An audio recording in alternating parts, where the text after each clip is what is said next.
Fundación Jérôme Lejeune. Hoy en tu programa Informe Provida.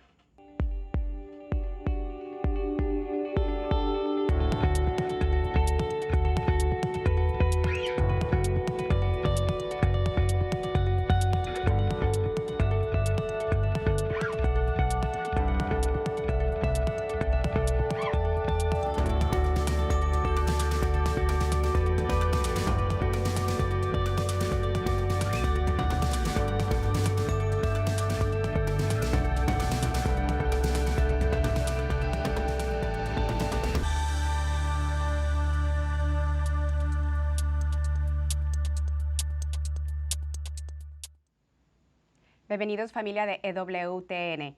Yo soy su servidora Patricia Sandoval y les acompaño desde los estudios de Birmingham, Alabama. Y hoy les tenemos un gran invitado, quien nos acompaña desde España, desde Madrid. Y bueno, su nombre es Pablo Sigrist y él es director general de la Fundación Jérôme Lejeune. Y bueno, esta fundación es una fundación que hace cosas maravillosas, se dedican a cuidar de forma integral y con base médico-científica a personas con discapacidad intelectual de origen genético. Muy bienvenido, Pablo. Aquí estás en tu casa, Informe Provida, y gracias por aceptar esta invitación. Muchas gracias, Patricia. Bueno, nosotros queremos saber quién es Jérôme Lejeune. Él es venerable. Hay una causa abierta para hacerlo santo. Y bueno, yo personalmente lo conocí a través de un testimonio personal que de verdad me tocó el corazón, de una mujer que fue a París, trabajó con Jérôme Lejeune como estudiante de medicina, pero esta mujer, al llegar a París, era una mujer que creía en el aborto, era feminista. Y bueno, Jérôme Lejeune sabía su postura, sabía en lo que ella creía, y a través de su ejemplo, a través de su paciencia y amor, enseñanzas, esta mujer se convirtió en provida. Y bueno, ella es un médico muy reconocida. Y bueno, gracias al amor, paciencia y al trabajo de el cuidado de sus pacientes de Jérôme Lejeune, esa mujer pues se convierte en católica también. Y cuéntanos, ¿quién es Jérôme Lejeune para los que no lo conocen y cuál es la misión de la fundación? Jérôme Lejeune es ante todo un médico. Es un médico con una profunda vocación de médico, que siente un profundo respeto por sus pacientes como personas y que siempre pone, digamos, el valor personal, la dignidad personal en el centro de todo su hacer como médico, ¿no? Además de médico, o precisamente como médico, él desarrolla una gran labor investigadora, de investigación básica, porque él a principios de los años 50, de 1950, empezó a trabajar con personas con discapacidad intelectual en un hospital de París. Personas que en esa época se llamaban mongólicos o les llamaban mongólicos, personas con síndrome de Down, ¿no? Y bueno, pues en ese momento Jérôme Lejeune entiende contra el pensamiento de la época, que pensaba que a estas personas les faltaban algo y que eran niños, sobre todo porque tenían una esperanza muy cortita de vida, que realmente pues de alguna manera estaban como incompletos, ¿no? Y él tiene una mirada totalmente distinta sobre sus pacientes, sobre estas personas con discapacidad, y se pone a investigar, dedica todo su esfuerzo investigador para buscar cuál es el motivo de esos rasgos comunes y sobre todo de esa discapacidad intelectual. Eso le lleva, en el año 1958, a descubrir la trisomía 21. Es decir, que las personas con síndrome de Down tienen en su genoma, en el par número 21, en vez de tener 2 cromosomas, tienen 3. De tal manera que no solo no les falta nada, sino que les sobra, y además, bueno, pues esto implica que se descubre o se abre la puerta para poder buscar algún tratamiento y avances científicos que mejoren la calidad de vida de estas personas, ¿no? Eso es Jérôme Lejeune. A partir de ahí, es verdad que él desarrolla a lo largo de toda su vida una gran labor, siempre pensando en el bien de sus pacientes, ¿no? De las personas con discapacidad intelectual, sobre todo con trisomía 21, con síndrome de Down, y eso le lleva bueno, a descubrir cuando está en la cumbre de su carrera, él descubre algún síndrome genético más, como por ejemplo el síndrome del maullido del gato. Él se puede considerar el padre de la genética moderna por el descubrimiento que hace. Es la primera vez que se abre la vía, digamos, a la citogenética. Y entonces Jérôme Lejeune descubre que sus compañeros, o que muchos de sus compañeros médicos y de los gobiernos a nivel mundial están planteando utilizar su descubrimiento de la trisomía 21 para, empleando la amniocentesis, detectar o diagnosticar la trisomía 21 del embrión en el útero materno y a partir de ahí plantear un aborto selectivo, un aborto eugenésico, ¿no? Y Jérôme Lejeune, como médico, no puede entender esto, porque él, que era un hombre de ciencia, un hombre profundamente optimista sobre el valor de la ciencia y los avances científicos, él pensaba que una vez que se descubría la trisomía 21, se abría la puerta para poder, digamos, solucionar o arreglar, digamos, las disfuncionalidades asociadas a la discapacidad intelectual de las personas con trisomía, ¿no? Y entonces cuando ve esta forma de reaccionar de sus compañeros científicos y médicos, no lo puede entender y él tiene un posicionamiento muy fuerte para defender a sus pacientes. Hay un momento, permíteme Patricia que te cuente una pequeña anécdota, hay un momento en la vida de Jérôme Lejeune que explica muy bien este salir, digamos, de la consulta para defender, para proteger a sus pacientes, que es cuando se está debatiendo en el año 1969 el primer proyecto de despenalización del aborto en Francia. Se llamaba el proyecto de ley Perret, porque era el ministro que la estaba promoviendo, era este señor, ¿no? Y en esa época, imaginaos, mayo del 68, la revolución sexual, Jérôme Lejeune trabajaba en París. De hecho, cuando la revolución sexual él era decano de la Facultad de Medicina de París, con lo cual está muy en el centro, digamos, de toda la revolución. Y en uno de los debates televisivos, una feminista muy radical y muy agresiva plantea que los niños con trisomía 21 son unos monstruos y que no hay que dejarlos vivir. Entonces, de una manera muy visceral y muy agresiva, ¿no? A la mañana siguiente, Jérôme Lejeune recibe un paciente en la consulta que tenía 12 años, que venía con sus padres, que viene muy excitado porque ha visto ese debate televisivo y piensa que le van a matar. Entonces le dice, doctor, doctor, tú eres mi médico, me quieren matar, me tienes que defender, ¿no? Y él ese mismo día, cuando él llega a su casa a comer, a mí esta anécdota me la contó su viuda, Madame Lejeune, Birthe Lejeune, que murió en el año 2020, y cuando llega a su casa a comer, le dice a su mujer, tiene razón este chico, que es mi paciente, yo tengo que defender a mis pacientes, soy su médico y voy a salir de la consulta, voy a ir a los platós de televisión, voy a promover una mirada objetiva sobre el valor de estas personas y eso le lleva, bueno, pues en la práctica a perder el premio Nobel, ¿no? Y a perder los fondos públicos para su consulta, para su laboratorio, que pudo mantener gracias a mecenas privados, entre otros, por ejemplo, la Fundación Kennedy en Estados Unidos, ¿no? Él recibió el premio Kennedy, pues gracias a eso pudo mantener su labor investigadora hasta el final, ¿no? Pablo, y Pero eso es Jérôme Lejeune. la inspiración de la Fundación justo es esto, ¿no? Es la familia que llegó buscando ayuda para que se continuaba, ¿no? el trabajo y las investigaciones que dejó Jérôme Lejeune. Esto es la inspiración de la Fundación. ¿Y qué servicios y apoyo ofrece la Fundación para estas personas con discapacidades intelectual? Vamos a ver, la Fundación Jérôme Lejeune lo que hace es continuar la obra de Lejeune cuando él muere, ¿no? De hecho, fue a petición de sus pacientes que en el funeral de Jérôme Lejeune a su viuda le piden que no les deje solos y que continúe esta labor, ¿no? Y se crea la fundación. En París, la fundación a día de hoy tiene presencia en Francia, en Estados Unidos, en España, en Argentina, ¿no? La Fundación tiene 3 misiones recogiendo el sentido y la misión que desarrolló en vida Jérôme Lejeune. La primera de ellas es todo lo que es el cuidado médico. Nosotros cuidamos a las personas con discapacidad intelectual y a sus familias, que muchas veces están muy solas, desde una consulta médica donde se les sigue de manera muy integral y muy completa, anticipando la aparición de cualquier patología asociada al síndrome genético que tengan esas personas, ¿no? En segundo lugar, la investigación.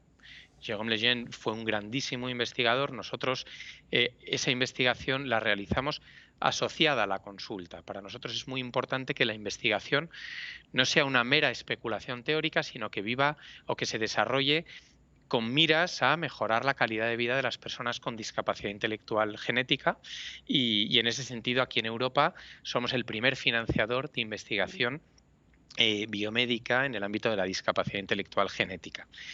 Y finalmente, recogiendo, digamos, todo ese trabajo de promoción de la persona y de defensa de la persona vulnerable, de la persona con discapacidad y al final de toda persona en situación vulnerable, la Fundación Jérôme Lejeune desarrolla una actividad muy intensa en el ámbito de la bioética, en el ámbito de la concienciación, en el ámbito de la formación, para, bueno, pues para dar a conocer lo que es la discapacidad intelectual, la belleza de las personas con discapacidad intelectual y de cualquier otra persona en situación vulnerable y en particular la belleza del embrión que está o del no nacido que está llamado a vivir con discapacidad intelectual y tiene la misma discapacidad que cualquier otra persona, la misma dignidad, perdón, que cualquier otra persona.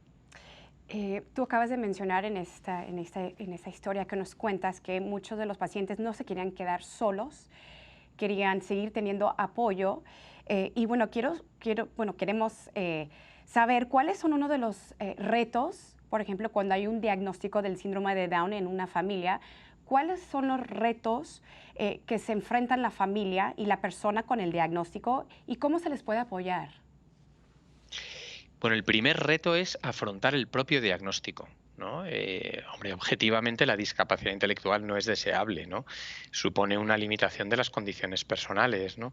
Y esto para unos padres es duro de recibir. Con lo cual, nosotros nos preocupamos por intentar acompañar, llegar a acompañar a esos padres que reciben ese diagnóstico. También procuramos sensibilizar a la comunidad médica sobre la importancia de comunicar adecuadamente ese diagnóstico, que es algo muy importante porque muchas veces ese diagnóstico se comunica de una manera bueno, no del todo objetiva y no del todo justa, ¿no? Y a veces se asocia, bueno, pues solo con las circunstancias más negativas, ¿no? Y es verdad que a día de hoy una persona, por ejemplo, con trisomía 21, con síndrome de Down, es una persona que puede tener una calidad de vida muy buena y si se le acompaña adecuadamente, una larga esperanza de vida, ¿no? Y una buena autonomía, con lo cual es verdad que hay que acompañar en ese momento y luego hay que acompañar durante toda la vida. O sea, en gran medida las familias que acogen a una persona con discapacidad intelectual en su seno a menudo están muy solas, ¿no? Es verdad que hay más de 250 síndromes genéticos que cursan con discapacidad intelectual. Claro, el más conocido es la trisomía 21, que es el más prevalente, pero hay tantos, ¿no? Que muchas veces son síndromes muy raros, ¿no? Entonces, el dar un acompañamiento médico muy especializado, muy aterrizado en las necesidades y en lo que pueden enfrentarse estas personas a lo largo de su vida, porque lo que sucede cuando hay una discapacidad, al ser de base genética, es que hay distinta prevalencia de otro tipo de enfermedades, ¿no? O sea, pues, por ejemplo, una persona con síndrome de Down tiene mayor prevalencia de padecer microapnea del sueño de bebé, por ejemplo, ¿no? Eso el médico especializado lo conoce, si lo conoce, lo diagnostica, lo trata y no genera mayor problema. Si eso no se trata a tiempo, eso genera muchas veces un mayor deterioro cognitivo y, bueno, pues perjudica la capacidad de autonomía de esa persona, ¿no? Con lo cual, lo más importante es acompañar a las familias y a las personas y acompañarlas con este conocimiento médico muy especializado, muy actualizado, ¿no? Muy en relación con la investigación y los avances que se van produciendo día a día para verdaderamente dar la atención médica que merece toda persona con discapacidad intelectual. Pablo, como tú mencionas, el doctor Jérôme Lejeune era verdaderamente un médico con el deseo de curar a sus pacientes. Hay una frase de Jérôme Lejeune que dice lo siguiente: veo que solo queda una forma de salvarlos. Esto es curándolos. La tarea es inmensa, pero también lo es la esperanza.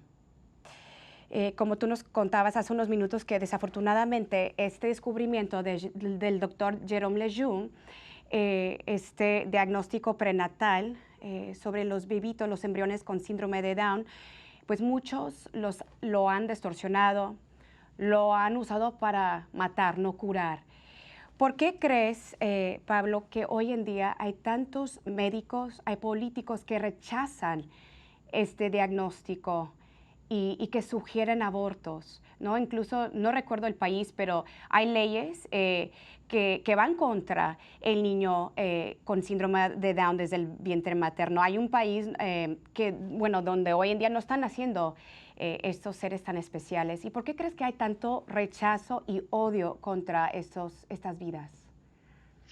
Ese país se dice que es Islandia y la realidad es que no hay datos oficiales sobre nacimientos con síndrome de Down aquí en Europa, pero por ejemplo aquí en España se estima que cuando son diagnosticados en útero más del 97% son abortados, ¿no? Con lo cual realmente los nacimientos ya son muy residuales. Y de hecho hay muchas leyes europeas, también americanas, que plantean que ante un diagnóstico como este de la trisomía 21 o de algún síndrome genético, bueno, pues hay que dar más facilidad para abortar, ¿no? Lo cual supone una gran discriminación para las personas con discapacidad. ¿Por qué? Bueno, muchas veces nos da miedo el reto, ¿no? Y objetivamente una persona con discapacidad intelectual trae un reto, ¿no? Un hijo con una discapacidad intelectual trae un reto grande a esa familia. La realidad es que todos los hijos traen retos a las familias, ¿no? Mm. Yo tengo 6 hijos y cada uno de ellos ha traído un reto distinto a nuestra familia, pero yo creo que lo que nos hace crecer es la capacidad de acoger a la persona con sus retos, ¿no? Sean los que sean.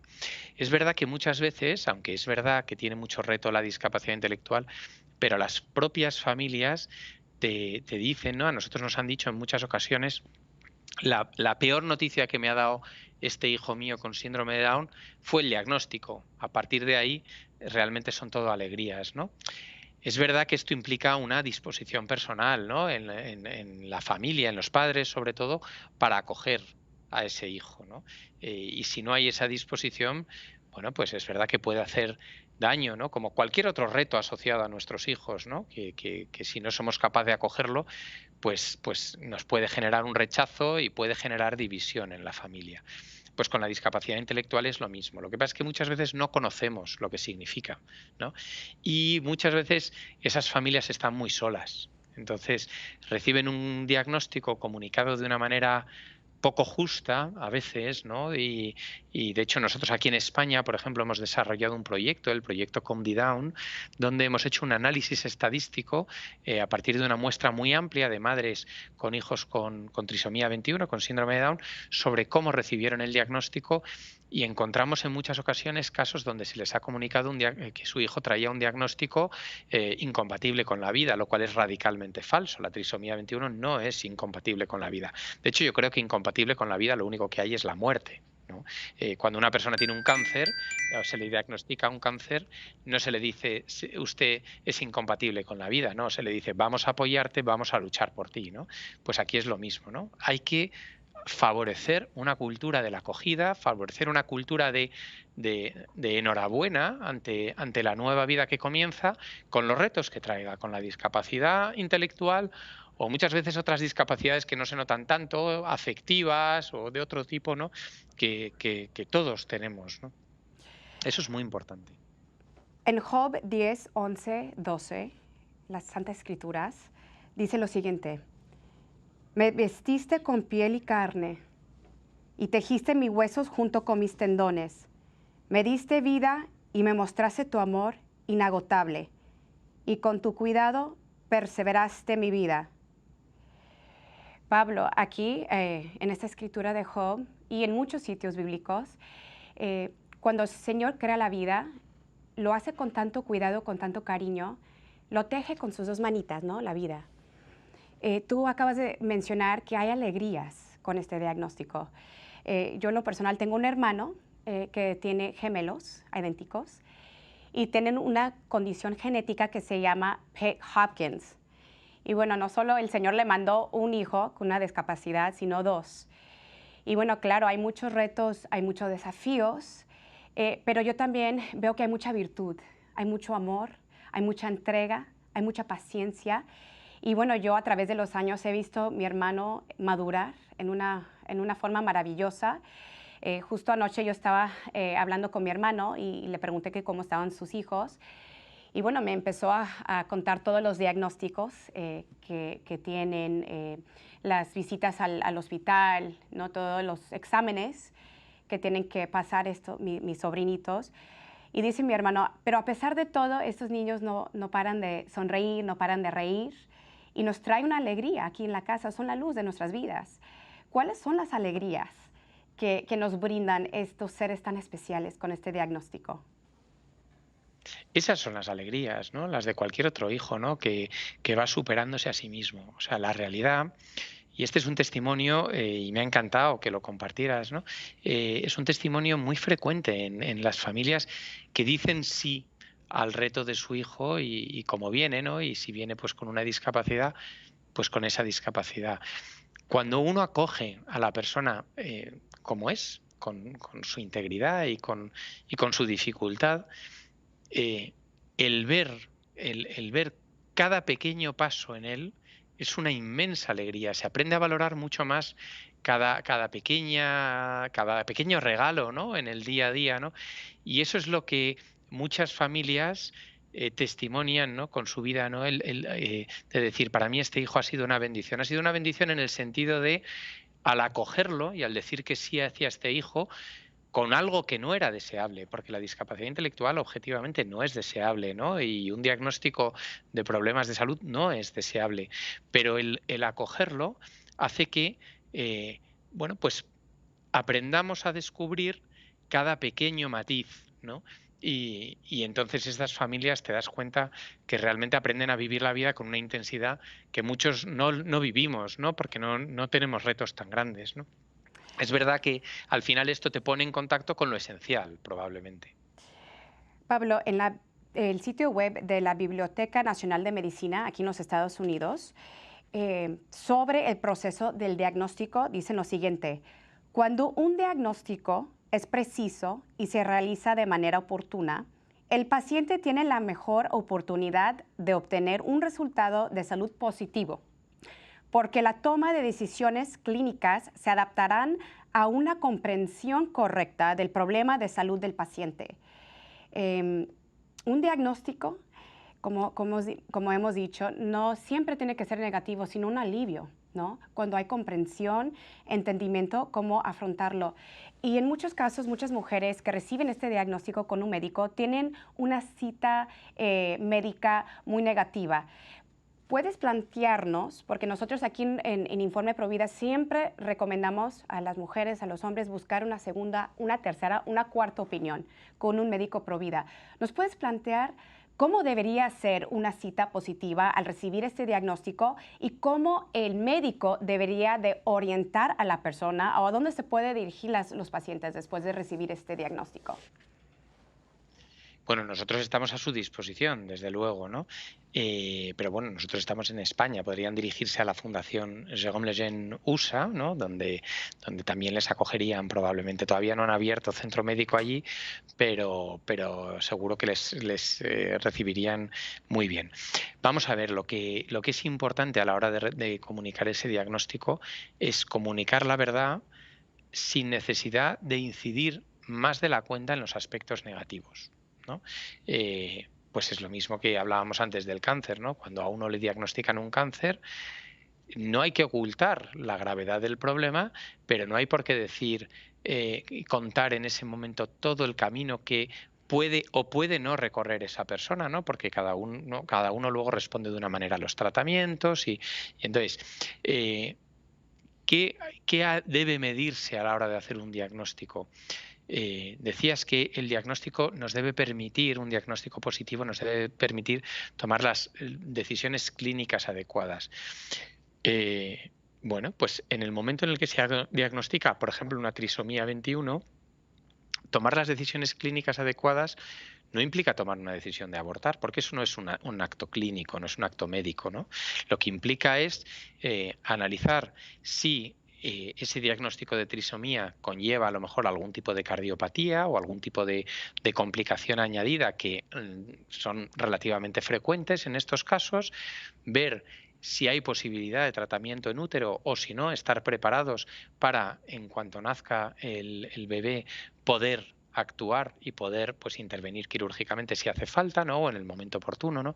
Tener la información es adecuado, pero no hace falta tener toda la información de lo que eventualmente podría pasar, ¿no? No hace falta decir a los padres que es probable que este niño a partir de una edad determinada padezca Alzheimer, ¿no? Bueno, pues habrá que ver si se da en esa edad o no.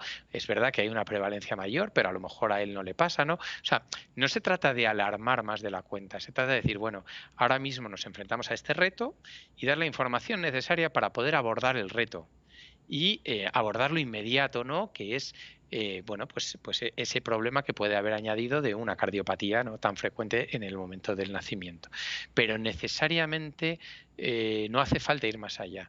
Entonces es importante que los padres puedan también contactar con asociaciones de padres, de familias, ¿no? Que les puedan dar una información más justa. Pero también aquí hay que ser cuidadoso, porque es verdad que la circunstancia de cada niño, de cada persona con discapacidad intelectual es distinta, que incide en muchas cosas, en cómo se manifiesta esa discapacidad intelectual, que ni todos los niños con síndrome de Down son angelitos de ojos azules y rubitos, ni todos tienen una discapacidad severa asociada a autismo, ¿no? O sea, entonces, no hace falta, yo creo que no hace falta dar mayor información de la cuenta, pero como en cualquier otro diagnóstico clínico, ¿no?